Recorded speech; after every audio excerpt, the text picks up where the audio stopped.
জয় মা কালী। ওম নমঃ শিবায়। রাশিচক্রের দ্বাদশ রাশি হল মীন রাশি। আজকের এই ভিডিওটিতে আমরা মীন রাশির জাতক জাতিকাদের আগামী মার্চ মাসটি কেমন কাটতে চলেছে সেই সম্পর্কে বিস্তারিত আলোচনা করতে চলেছি। আলোচনাটি হবে সম্পূর্ণ বিজ্ঞান ভিত্তিক এবং বিস্তারিত, তাই আপনাদের কাছে অনুরোধ করব অবশ্যই পুরো ভিডিওটি দেখবেন, স্কিপ করবেন না। ভিডিও শেষে থাকবে প্রত্যেকবারের মতো কিছু সহজ প্রতিকার, যা আপনাদের জীবনকে সহজ সরল করে তুলতে আপনাদের সাহায্য করবে। চলুন তাহলে শুরু করা যাক। মীন রাশির সাপেক্ষে আগামী মার্চ মাসটিতে আপনাদের রাশি অধিপতি দেবগুরু বৃহস্পতি আপনাদের তৃতীয় ঘর বৃষ রাশিতে গোচর করবেন। আপনাদের রাশিতে উচ্চস্থ শুক্র গোচর করবেন এবং এই ফলস্বরূপ আপনাদের রাশি অধিপতি বৃহস্পতি এবং তৃতীয় ঘরের অধিপতি শুক্রের মহাপরিবর্তন যোগের সৃষ্টি হবে। সারা মার্চ মাস জুড়েই আপনাদের নিজস্ব রাশিতে নিচস্থ বুধ এবং রাহু একত্রে গোচর করবেন। আপনাদের রাশির সাপেক্ষে চতুর্থ গৃহে মিথুন রাশিতে মঙ্গল সারা মার্চ মাস ধরেই গোচর করবেন। আপনাদের রাশির সপ্তমে কেতু মহারাজ গোচর করবেন। প্রায় সারা মার্চ মাস জুড়েই মীন রাশির সাপেক্ষে আপনাদের একাদশ এবং দ্বাদশ ঘরের অধিপতি শনি মহারাজ আপনাদের দ্বাদশ ঘরে কুম্ভ রাশিতে গোচর করবেন। অর্থাৎ আপনাদের প্রথম পর্যায়ের সাড়ে সাতি চলছে এবং 29শে মার্চ শনি মহারাজ যখন আপনাদের কুম্ভ রাশি ছেড়ে আপনাদের রাশি নিজস্ব রাশি মীন রাশিতে গোচর করতে শুরু করবেন, তখন থেকে আপনাদের সাড়ে সাতির দ্বিতীয় অধ্যায় শুরু হবে। আপনাদের ষষ্ঠ ঘরের অধিপতি রবি মার্চ মাসের প্রথমার্ধে আপনাদের দ্বাদশ গৃহ কুম্ভ রাশিতে এবং মার্চ মাসের দ্বিতীয়ার্ধে আপনাদের নিজস্ব রাশি মীন রাশিতে গোচর করবেন। 15ই মার্চ রবি মীন রাশিতে গোচর শুরু করবেন। 3রা মার্চ শুক্র আপনাদের নিজস্ব রাশি মীন রাশিতে বক্রী হবেন। 16ই মার্চ বুধ মীন রাশিতেই বক্রী হবেন এবং 29শে মার্চ শনি মহারাজ কুম্ভ রাশি ছেড়ে মীন রাশিতে গোচর করতে শুরু করবেন এবং তার ফলস্বরূপ আপনাদের দ্বিতীয় পর্যায়ের সাড়ে সাতি শুরু হবে। সুতরাং সাবধানতা কিন্তু প্রচণ্ডভাবে আপনাদের অবলম্বন করতে হবে সব দিক থেকে, না হলে কিন্তু অনেক রকম অসুবিধার সম্মুখীন আপনাদের হতে হবে।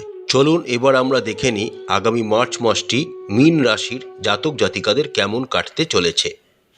কর্মক্ষেত্রের দিক থেকে আগামী মার্চ মাসটি মীন রাশির জাতক জাতিকাদের কিন্তু দারুণ কাটতে চলেছে। তার কারণ হলো দেবগুরুর বৃহস্পতির অবস্থান। জ্যোতিষশাস্ত্রে দেবগুরুর বৃহস্পতি তৃতীয় ঘরে যখন গোচর করেন তার অবস্থানকে খুব একটা শুভ বলা হয় না, কিন্তু আপনাদের ক্ষেত্রে এই জিনিসটা কিন্তু পুরো উল্টো হবে। তার কারণ হলো সারা মার্চ মাস জুড়েই দেবগুরু বৃহস্পতি আপনাদের পঞ্চম ঘরের অধিপতি কর্কট রাশির অধিপতি চন্দ্রদেবের নক্ষত্রে সারা মার্চ মাস জুড়েই গোচর করবেন। এর ফলস্বরূপ আপনারা আপনাদের কর্মক্ষেত্রে দারুণ ফল পেতে চলেছেন।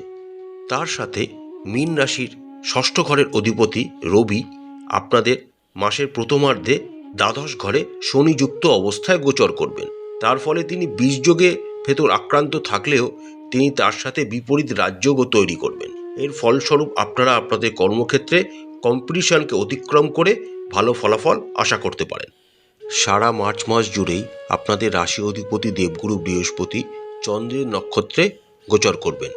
এর ফলস্বরূপ যে সমস্ত মীন রাশির জাতক জাতিকারা ঘুরে ঘুরে কাজকর্ম করেন বা সেলস বা মার্কেটিং ইত্যাদি জায়গায় গিয়ে গিয়ে কাজকর্ম করেন বা যাদের কাজকর্মে অনেক রকম জার্নি যুক্ত রয়েছে, তারা কিন্তু দারুণ ফলাফল আশা করতে পারেন। বা যারা ব্যাংক রিলেটেড বা ফিনান্সিয়াল রিলেটেড অথবা এডুকেশন রিলেটেড অথবা যে সমস্ত জাতক জাতিকারা কোনো পানীয় সংস্থায় কাজকর্ম করেন, তাদের জন্য কিন্তু আগামী মার্চ মাসটি খুব ভালো কাটতে চলেছে। যে সমস্ত মীন রাশির জাতক জাতিকারা ব্যবসা সংক্রান্ত কাজকর্মে যুক্ত রয়েছেন, তাদের কিন্তু আগামী মার্চ মাসটি বেশ সাবধানতা অবলম্বন করতে হবে, বিশেষ করে মাসের প্রথমার্ধটি।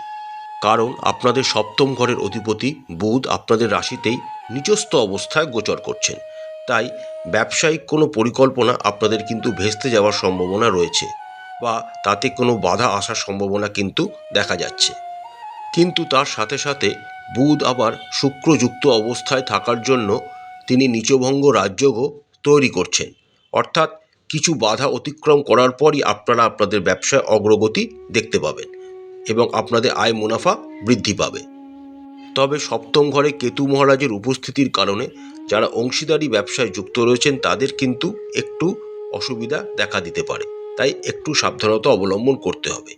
আর আগামী মার্চ মাসে বড় ধরনের কোনো অর্থনৈতিক বিনিয়োগ নিজের ব্যবসায় করবেন না, কারণ বুধের অবস্থান কিন্তু আপনাদের জন্য খুব একটা ভালো নয়। যদিও এখানে বুধ নীচভঙ্গ রাজযোগ তৈরি করছেন, কিন্তু বুধ তার সাথে জড়ত্ব যোগও তৈরি করছেন রাহু ও কেতু যুক্ত অবস্থায় থাকার জন্য।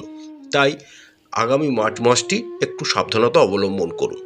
অর্থনৈতিক দিকটির কথা বললে আগামী মার্চ মাসটিতে আপনাদের একাদশ ঘরের অধিপতি শনি মহারাজ দ্বাদশ ঘরে রবি যুক্ত অবস্থায় গোচর করবেন।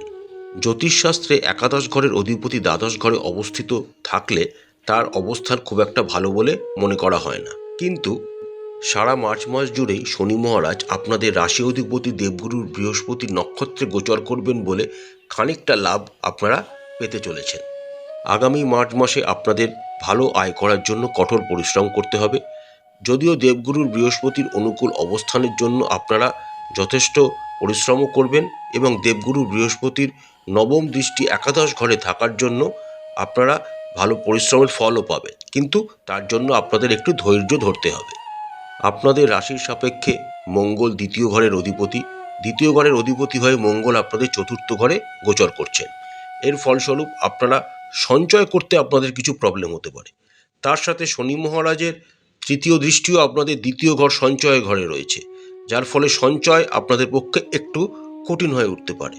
তবে যারা জমি সংক্রান্ত কিছু ব্যবসা করছেন বা ইনভেস্ট করছেন তাদের জন্য কিন্তু সময়টা খুবই অনুকূল হবে। স্বাস্থ্যের দিক থেকে আগামী মার্চ মাসটি মীন রাশির জাতক জাতিকাদের মোটামুটি কাটতে চলেছে। রাশি অধিপতি দেবগুরুর বৃহস্পতির অবস্থান চন্দ্রের নক্ষত্রে অনুকূলভাবে থাকার জন্য আপনারা বড় ধরনের কোনো শারীরিক অসুবিধার সম্মুখীন হবেন না। তবে চতুর্থ ঘরে মঙ্গলের অবস্থানের জন্য পায়ে আঘাত লাগা, আঁচড় লাগা, কেটে যাওয়া, রক্তক্ষরণ ইত্যাদি আপনাদের কিন্তু হতে পারে, তাই সাবধানতা অবলম্বন একান্ত জরুরি। যে সমস্ত মীন রাশির জাতক জাতিকারা প্রেমের জগতে যুক্ত রয়েছেন তাদের জন্য আগামী মার্চ মাসটি মোটামুটি ভালোই কাটবে। আপনাদের পঞ্চম ঘর কর্কট রাশি কোনো নেগেটিভ প্ল্যানেটের দৃষ্টি না থাকার জন্য এবং রাশিতে শুক্রের উপস্থিতির জন্য আপনাদের প্রেমজ জীবন ভালোই কাটবে। আপনারা আপনাদের প্রিয়জনের সাথে মার্চ মাস জুড়ে কোনো জায়গায় ঘুরতে যাওয়া, সিনেমা দেখা, বেড়াতে যাওয়া ইত্যাদির মতো অ্যাক্টিভিটির সাথে যুক্ত থাকবেন, যার ফলে আপনাদের মধ্যে সম্পর্ক আরও গাঢ়ত্ব সৃষ্টি হবে।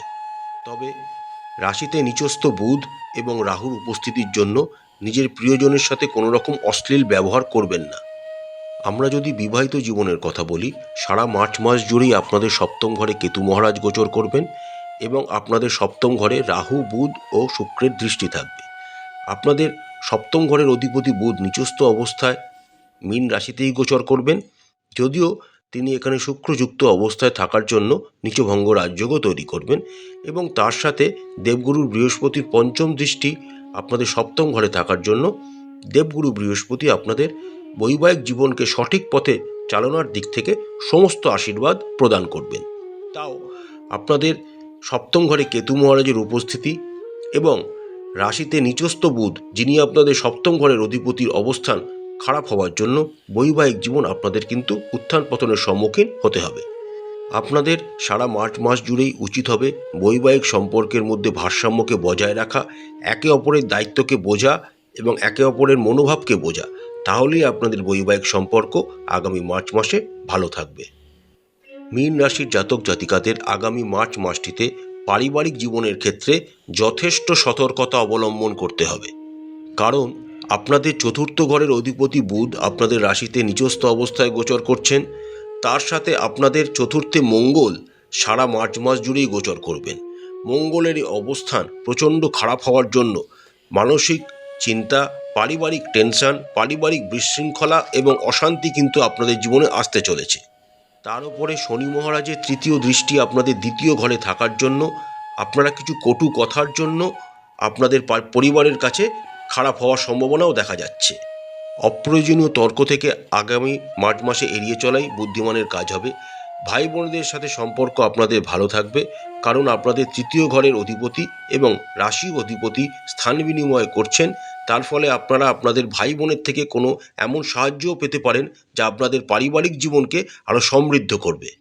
মাসের একদম শেষার্ধে যখন শনি মহারাজ আপনাদের রাশিতে গোচর করতে শুরু করবেন এবং একসাথে রাহু, শুক্র, বুধ, শনি ও রবি গোচর করবেন, তখন আপনাদের কিন্তু মেজাজটা একটু খিটখিটে হয়ে যাওয়ার সম্ভাবনা থাকবে। আপনারা হট করে ধৈর্য হারিয়ে ফেলবেন, মাথা গরম করে ফেলবেন। তাই বিশেষ করে মার্চ মাসের শেষ থেকে আপনাদের যথেষ্ট সতর্কতা অবলম্বন করতে হবে। প্রতিকার স্বরূপ মীন রাশির জাতক জাতিকারা রাশি অধিপতি দেবগুরু বৃহস্পতির বীজ মন্ত্র 108 বার করে জপ করুন।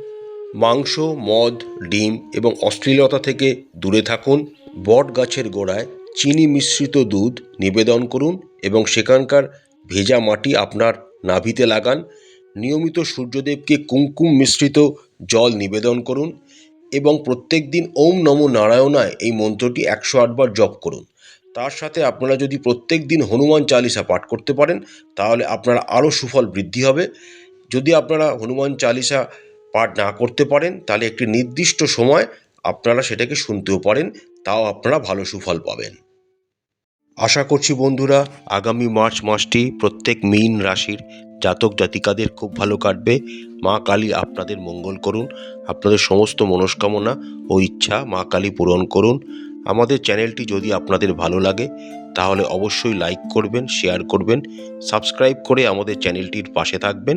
নমস্কার।